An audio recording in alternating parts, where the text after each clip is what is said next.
Well, welcome to Saturday, everybody. It's very exciting because I'm at home this weekend, but next week and the week after and the week after that, I will be in Florida doing the show where there is a current spike in COVID cases. Luckily, Hey, I myself am vaccinated, but that doesn't mean I'm not going to take extra precautions. And as a matter of fact, the lovely folks at the Southern Shakespeare Festival, where I'm doing Malvolio in 12th night, May 6th, 7th, 8th, and 9th. One of the evenings will be streamed. I'm not sure I was which. about to ask that. Yeah, I believe it's the 8th, but I could be wrong. I'll find out more as details, Yeah, as that gets are. closer, give Yeah. us the all the deets. I'll give And you can we the big. purchase a ticket for that Yeah, I believe so. And just for the along with, streaming thing? yeah, along with all the other things. That said, um, it's there was this big story about how like Florida and DeSantis and they're doing so much better than California, and they did such a great job, staying open and being open and all this kind of stuff. And then, compared to California, where of course they oddly have a $65 billion budget surplus this year, and compared to other states with equal population, their death rates were pretty darn low, considering the vast majority. You have a fairly evenly split state as far as style of living. You do have L.A. and San Francisco as these kind of that are thought of anyways as these hubs of liberals and progressives that have control over everything, but San Diego and Irvine and areas of Orange County are very heavily, densely populated and full of right wingers and many, anti-maskers. And the east side of the state, especially as you get up in state, near Devin Nunes's district and the like, is very, pro Marjorie Taylor Greene Anglo-Saxon caucus.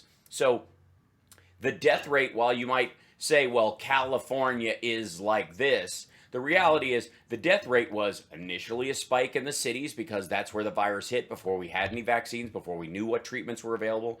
And by the way, there's been new studies on both hydroxychloroquine and remdesivir, and both are showing no efficacy in stopping people who would go to the hospital or die from it at all. These were treatments that were initially thought if they give it to you, that this will stave off death and stave off long hospital stays. What's turning out is that if you're going to be one of the people that stays in the hospital and perhaps dies, neither of those things is going to help you at all. And if you're just going to stay home with the sniffles, I can't find any argument that it shortens your sniffles, that it does anything at all, except give you the illusion that you're going to be fine until you're not. So that was a new study this week, genuinely. So, but Florida, bragging openly about how well they're doing versus, say, California, and New York, and the like, whatever. And then they're in the middle of another surge, another spike, Yeah. and which has a lot to do with spring break revelers, people just deciding to go out fully, and largely the anti-vaxxers in the state, because there is enough vaccine at this point, and there's enough vaccine availability that people can actually count on if the majority of the people who are eligible to get vaccinated, even with just their first dose. It can slow the roll of this vaccine so much so that you can kind of go out in a restaurant that's relatively packed and not get sick and not give the virus to anybody else on a statistical level that is genuinely meaningful.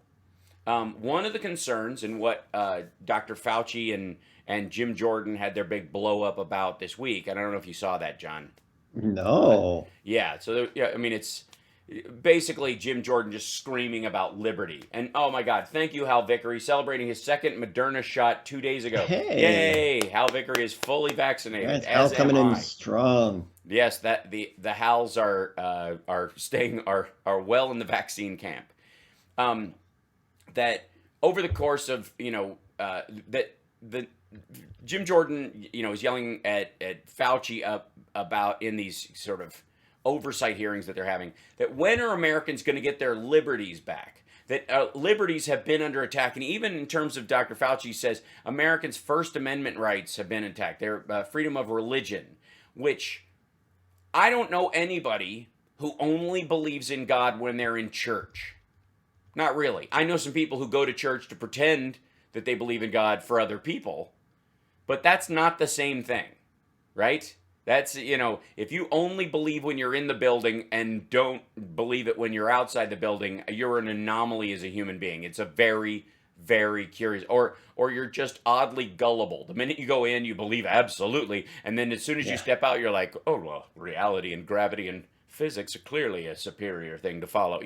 It's absurd. If you're a frog and somebody shined a flashlight in your eyes. That's right.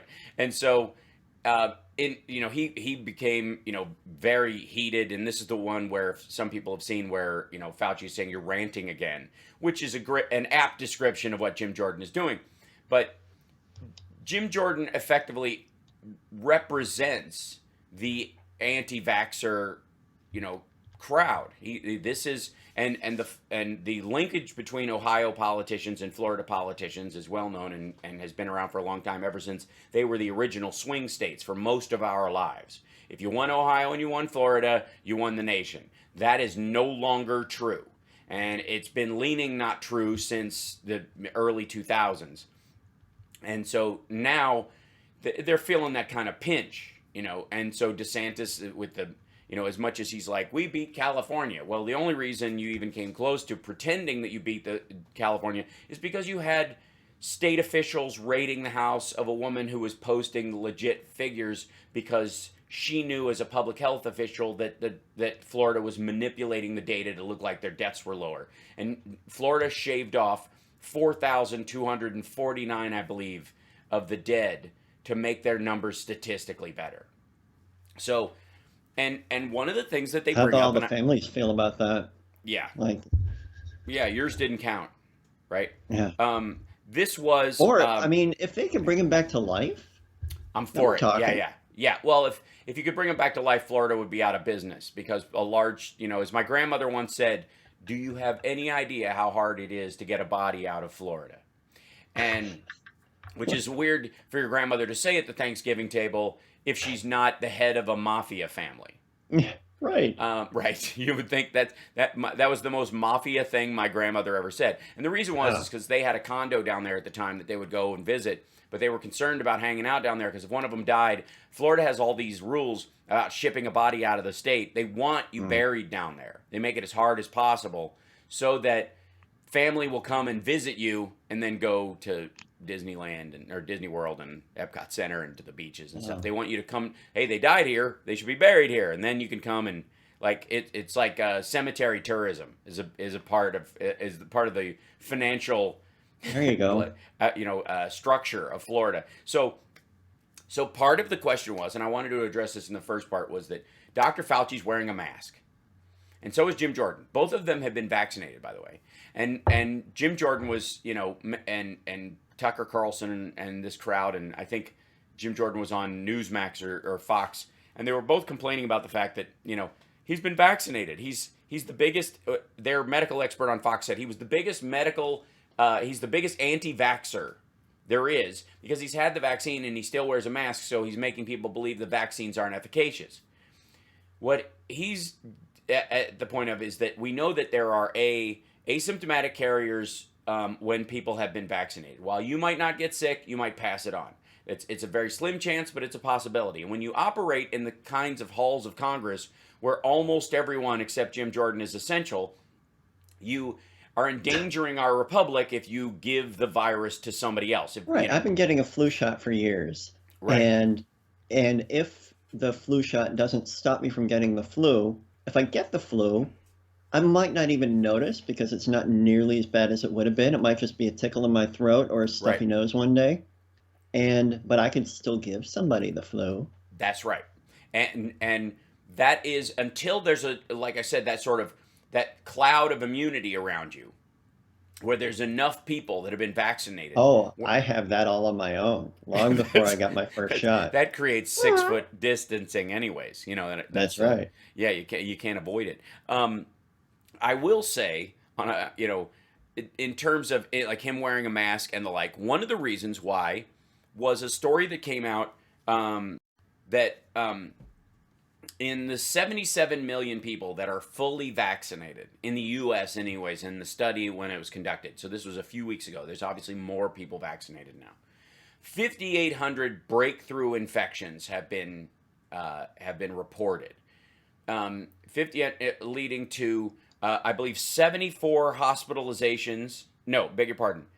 7% hospitalizations in that 5,800 and 74 deaths. People who have been fully vaccinated. Now, whether they were outside the 2-week window is a matter of question. That's not readily apparent in the study that I read. Okay. But 5,800 people have gotten sick from this. Both pass it on, and it's that's 0.0001% of people out there that have been fully vaccinated that caught it, and a percentage of them got sick, and a very small percentage of them indeed got died from it. That said, that's the precaution you are seeing out of Dr. Anthony Fauci until such time as that cloud of immunity is wider. We're not reaching herd immunity anytime soon because of the anti-vax crowd. But we can slow this entire thing by everybody who will get vaccinated and wants to get vaccinated getting vaccinated, which thankfully is the majority of people. And we will be getting, in Nevada and California, you can, I think it's over 16. Is it in Illinois currently? I think it's 16 and up. It's 16 and up now. Right. And everything got pushed up. Yeah. And so that until that shift happens, until there's enough people where you walk into a room of 20 people and 16 of them have been vaccinated, it lowers the chance that those 4 people that are also in there that haven't been vaccinated have it, are currently carrying it, and can distribute it drastically, versus the opposite of those numbers. 4 vaccinated people, 16 people who haven't had it. There's a very strong chance that not only somebody in there has it, but that they'll spread it to other people who haven't been vaccinated, and very possibly, in a rare situation, give it to someone who's been vaccinated, who thinks they're fine because they're the older person in their household and they've already been vaccinated. They go home, and the people who are waiting in line to get vaccinated or haven't had an opportunity to yet, or are homebound and haven't had a home care health person come over and give them the shot, bring that home to them and they die. That is the reason why Fauci's wearing a mask. And the quickest way to eliminate that for the Jim Jordans of the world, who seem too thick to grasp that everyone deserves a chance at life, and that life, liberty, and the pursuit of happiness starts with actually living. For all the pro-life wailing and gnashing of teeth they give, they certainly don't seem to care that much about born children. I got mine. Right. And right. As long as they're covered, they're fine. Yeah, I got mine. F you. Yep. And so there is a portion of that crowd, the Marjorie Taylor Greenes, the Lauren Boeberts of the world, who we will be also talking about today, who aren't going to get vaccinated. And the only way to create a version of herd immunity, that cloud of immunity that I'm talking to, which is porous, unlike herd immunity, is for as many people who will get vaccinated to do it as fast as possible. And luckily, those numbers are ticking up. But that's why the mask, that's why still some social distancing. We're not out of the woods yet, but we are very, very close. And the only reason that statistically across the country that it's, that the impact is soft and we're not where we need to be is because of the big chunks of anti-vax groups that are all over this country that weigh the numbers down, that change the tide of the numbers, that when you're going to see this, when you see Michigan's got a big flare-up, you know what Michigan also has? Militia groups who aren't getting the vaccine because they think it's a big government plot to put nanobots in your body. If you think anti-vaxxers are wearing masks right now. Yeah, exactly. It's absurd. We got to take a break. We'll be back right after this. It's the House Parks Radio program, mega worldwide on WCPT Radio, Chicago's Progressive Talk. I want to thank all of our patrons for joining us today, and thank you, Hal Vickery, for your super chat. That was lovely, and I'm so glad you got vaccinated. We'll be back right after this.